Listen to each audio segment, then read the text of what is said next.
경험의 한계. 도형에서 기하로. 초등 수학의 도형은 직접 경험하고 실험도 하면서 배우는 과정이라고 했었죠. 이와 같은 방식의 측정으로는 원주율을 정확히 구할 수는 없어요.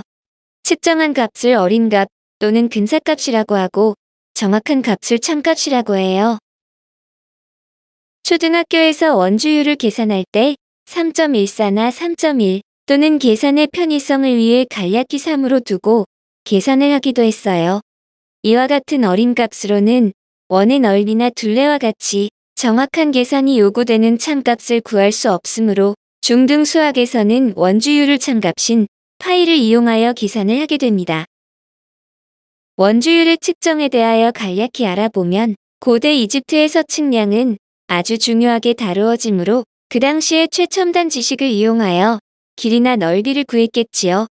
그 당시에도 다각형의 넓이뿐만 아니라 원의 넓이나 둘레를 원주율을 이용하여 구했다고 해요. 원통형의 계측 바퀴를 굴려 그 회전수를 이용하여 원주율의 값을 측정했어요. 그러다가 고대 그리스로 넘어오면서 고대 이집트의 측정과 달리 좀 더 체계적으로 원주율을 구하기 시작해요. 2300년 전 고대 그리스에서 활동했던 수학자 아르키메데스는 원을 두 개의 정다각형에 접하게 하고 이 두 정다각형 사이에 있는 원을 위치시켰어요. 그렇게 하면 이 원의 둘레는 안쪽에서 내접하는 정다각형의 둘레보다 크고 바깥에서 외접하는 정다각형의 둘레보다는 작아져요. 여기서 원주율이란 원의 지름의 길이에 대한 원둘레의 비율을 뜻하므로 이 부등식의 양변을 원의 지름의 길이로 각각 나누면 원주율의 범위는 다음과 같은 식으로 나타낼 수 있어요. 위 그림에서와 같이 정다각형의 변의 수를 점점 더 늘려 계산한다면 좀 더 정확한 원주율의 범위를 구할 수 있어요. 그래서 아르키메데스는 정구신 육각형을 직접 작도하여 다음과 같은 원주율의 범위를 측정하였다고 해요. 아르키메데스처럼 정다각형의 변의 수를 아무리 늘리더라도 경험이나 실험적인 방법으로 계산한 값은 항상 근사값이나 어림값밖에 될 수 없어요. 즉, 측정하여서는 절대로 참값을 알아낼 수 없어요. 여기엔 반드시 오차가 생길 수밖에 없으니까요. 경험은 지식을 터득하는 중요한 방법이지만 참된 진리는 아니에요. 3 더하기 4의 값이 여러 개가 될 수 없죠.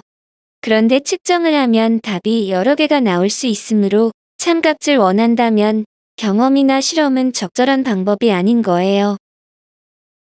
경험은 환경적 요인에 따라 달라질 수 있고 같은 것을 경험한다고 해도 해석이 달라질 수 있기 때문에 경험은 근사적이고 부분적이며 특수한 성격을 띠게 됩니다.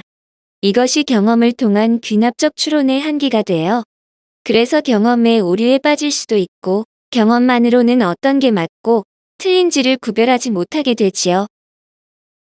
환경적 요인에 따라 달라지는 경험에 대한 사례를 알아보면 고대 그리스의 철학자인 아리스토텔레스는 물체를 높은 곳에서 떨어뜨리면 무거운 것은 가벼운 것보다 훨씬 빨리 떨어진다고 했어요.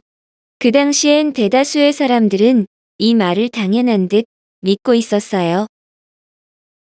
이로부터 약 2000년 가까운 세월 동안 이 말은 절대불변의 진리와 같이 믿고 있었지만 근대 과학이 태동하기 시작할 무렵 이탈리아의 물리학자 갈릴레이는 이 말에 항상 의심을 품고 있었어요.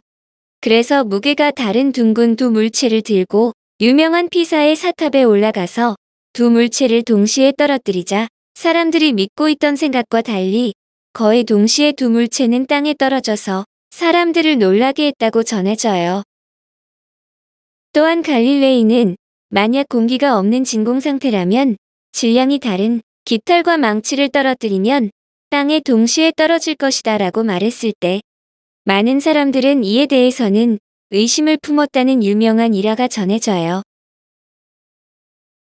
참고로 이렇게 알려진 일화는 당대의 갈릴레이가 사탑에서 실험을 했다는 기록은 전혀 없고 갈릴레이의 제자가 쓴 전기에 이 내용이 등장해요. 일화의 진위를 떠나서 점차로 근대의 과학 지식이 발전하는 환경적 요인으로 기존에 믿었던 경험적 지식이 언제든지 바뀔 수 있다는 거예요. 또다시 세월이 흘러서 공기가 없는 상태에서의 깃털과 망치의 낙하 실험은 실제로 행해지게 돼요. 1971년 달 착륙선 아폴로 15호가 달에 착륙해서 나사의 우주비행사인 데이브 스콧이 3.2kg짜리 망치와 30g짜리 깃털을 1.6m 높이에서 동시에 떨어뜨리는 실험을 전 세계의 생방송으로 송출해요. 이 둘은 동시에 떨어지면서 실험을 성공하게 되고 이때 스콧은 흥분한 목소리로 외쳐요. 갈릴레이가 옳았습니다. 이는 인류 최초의 우주 자유낙하 실험으로 기록되었어요. 이처럼 실험의 밑바탕이 되는 환경에 따라 사람들이 믿는 경험적 지식도 변할 수 있다는 것을 알 수 있어요. 그렇다면 참값을 구하려면 어떻게 해야 할까요? 참값은 반드시 이론적으로 접근을 해야 해요. 경험이나 실험 등으로 측정할 것이 아니라 도형의 성질을 이용하여 머리로 계산을 해야 해요. 즉, 이론적으로 추리를 해서 풀어야 하고 앞에서 언급한 연역적 추론을 말하는 거예요. 추론이나 증명의 근거가 되는 정의는 엄밀하고 정확해야 하고 모호하거나 헷갈릴 여지가 있어서는 안 돼요. 이 정의로부터 갖가지 성질과 정리를 추론할 수 있고 또한 엄밀한 정의 없이는 문제를 정확히 풀어낼 수는 없기 때문이에요. 그래서 도형의 정의로부터 기하는 시작된다고 할 수 있어요.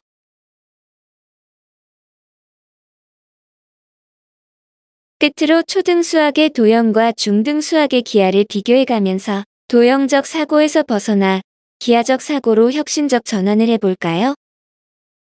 도형은 직접 해보는 경험과 측정의 방법으로 진행되며 생각을 잘하기보다는 실험이 우선시되고 도형 소개할 때의 그림을 먼저 제시한 후 도형의 이름은 끝에 나오므로 말보다는 그림을 우선시되며 이와 같은 방식을 약속체계라고 했어요.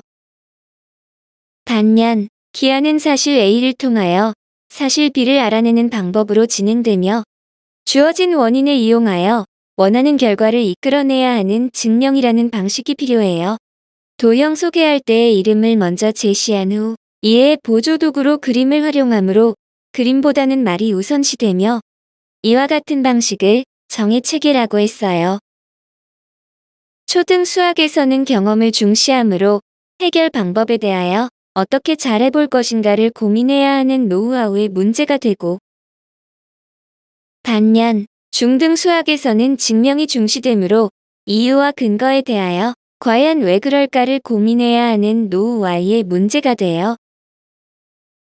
경험이란 보편적이지 않아서 구체적이고 특수한 상황에서 발생하므로 선천적인 한계가 뚜렷해서 근사값이나 어림값을 구할 수 있지만 반면 기하는 인과관계를 논리적인 증명으로 사실을 밝히므로 보편적이고 이론적이어서 참값을 구할 수 있어요.